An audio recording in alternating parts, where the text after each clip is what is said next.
Salut à tous, c'est Loïc Manus sur Toute Berzingue. Aujourd'hui, on se retrouve dans une nouvelle vidéo de la série Le Jour Où. Et aujourd'hui, c'est le jour où j'ai fait un tour en Ferrari 458 Italia.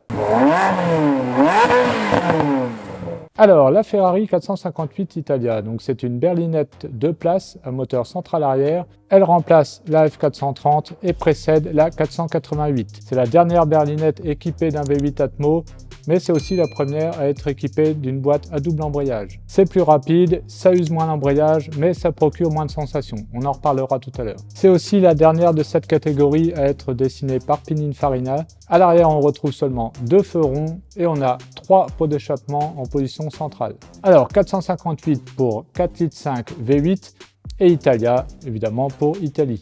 La 458 a été produite de 2009 à 2015, sa puissance 470 chevaux pour 1380 kg, 0 à 100, 3 secondes 4. Cette voiture a été développée avec la participation de Michael Schumacher. Elle est proposée seulement en boîte F1. Voilà, fini les boîtes manuelles à partir de la 458 malheureusement. Alors l'intérieur a subi pas mal d'améliorations par rapport au modèle précédent, que ce soit au niveau de l'équipement, de la qualité de finition, des qualités des matériaux, etc. On voit qu'il y a eu un bond en avant là aussi avec la 458. Le Manettino comporte 5 positions. Vous avez la position pluie, la position sport, la position race, la position CT off et CST off. Donc là, CST off, vous n'avez plus aucune aide. C'est aussi à partir de la 458 qu'on retrouve la commande des clignotants et des essuie-glaces sur le volant. Alors ça, pour le coup, je suis pas sûr que ça soit pratique, je sais pas, il faudra essayer. Alors j'ai entendu plusieurs raisons à ça. En fait, on m'a dit que c'était pour permettre d'avoir une meilleure accessibilité aux palettes qui sont beaucoup plus grandes sur la 458 par rapport au modèle précédent. La 458 a aussi été déclinée en Spider, donc version cabriolet. Vous avez aussi la version Speciale, c'est la version hardcore de la 458 qui remplace la 430 Scuderia. Et vous avez la Speciale A, donc A pour Aperta, qui est la version Spider de la Speciale. Donc on peut dire que c'est la remplaçante de la Scuderia Spider 16M. Alors j'ai eu l'occasion de faire un tour dans cette Ferrari 458 Italia, une fois de plus lors de baptême organisé pour une association. Donc là c'était à Orléans, ça s'appelait Baptême Auto Solidarité. Donc c'était une version blanche. Donc voilà, c'est pas forcément très courant en blanc. Donc je vous laisse regarder la vidéo et on en reparle juste après.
freine bien. Ouais. Déjà les parties là. Ouais.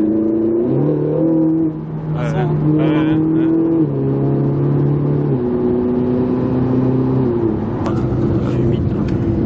Ouais. Ce matin les transports, vous pouvez passer en rail sur ce matin. Ouais. En rail ça voit un peu plus les volets des échappements, on l'entend. Encore plus de bruit. Ouais, la SLS qui arrive. Ouais, ouais.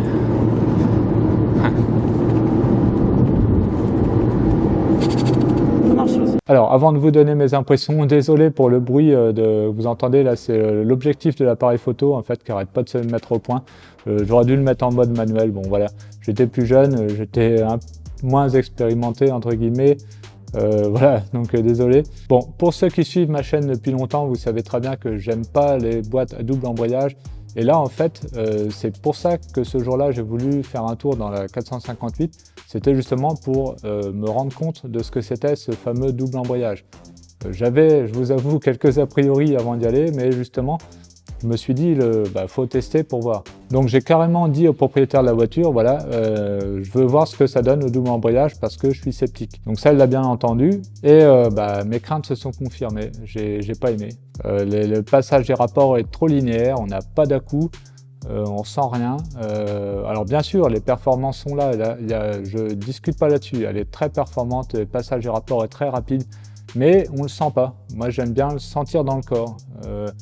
Je sais pas, par exemple, sur ma 360 ou dans une F430, quand vous passez les rapports, vous le sentez dans tout le corps, vous sentez tout votre corps qui vibre. Là, vous sentez rien du tout. Mais voilà, par contre, c'est vrai que les perfs, elles sont là. On est collé au siège, ça, il n'y a aucun doute là-dessus. Ça doit être très performant sur circuit, mais il manque le petit charme, voilà, je trouve, de la simple embrayage ou de la boîte manuelle quand il y a une boîte manuelle. Mais là, je sais pas, le double embrayage, c'est pas du tout mon truc. Ça vaut mieux qu'une boîte auto, on est d'accord, mais pour moi, il n'y a rien de tel qu'une boîte à simple embrayage. Alors malheureusement, comme vous avez pu voir, la météo un peu capricieuse n'a pas permis au propriétaire de vraiment me montrer tout non plus le potentiel de la voiture. Au départ, elle a pu se mettre un petit peu en mode race quand même. Là, il m'a montré que dans les tours, on pouvait éventuellement, il faut vraiment monter dans les tours, avoir un semblant, mais vraiment un semblant de petits coups de pied au cul. Pareil, ce qu'on n'a pas aussi, je trouve qu'il manque un peu, c'est les retours d'échappement en fait quand vous rétrogradez, des petits coups de gaz. Là, on les a moins, je trouve, que dans la F430, par exemple. Alors, on peut les avoir vraiment, il m'a dit, si on monte dans les tours en mode race, où là, quand on rétrograde, après, on peut avoir éventuellement voilà, des petits coups de gaz. Mais voilà. Après, on reste sur de l'atmo, donc ça, c'est déjà très bien, hein, parce qu'après, la 488, là, on passe au turbo, le son du moteur, c'est plus vraiment ça. On perd quelque chose, là, ça reste du pur, donc ça fait quand même un très joli son. Mais je trouve que voilà, il y a encore un petit truc qui manque. Alors au retour, malheureusement, elle a carrément dû passer en mode pluie. Donc là, bof. Là, c'est encore pire. Alors bon, là, on va pas en vouloir à la voiture, hein, parce que c'est fait pour, en fait, hein, ça limite, hein, c'est pour vraiment rester en sécurité. Bon, en gros, je pense qu'il faudrait que je refasse un tour dans cette voiture, mais sur le sol sec, pour voir vraiment en mode race et voilà, envoyer un peu. Peut-être que ça me ferait changer d'avis, hein, on ne sait pas. Alors par contre, c'est une Ferrari qui suscite pas mal d'intérêt puisque, comme je vous l'ai dit, c'est la dernière en V8 Atmo. Donc maintenant, malheureusement, avec les normes anti-pollution, Ferrari a été obligé de passer au turbo. Voilà, s'ils veulent garder les performances tout en polluant moins, voilà, il n'y a pas 36 solutions malheureusement, en dépit du bruit du moteur.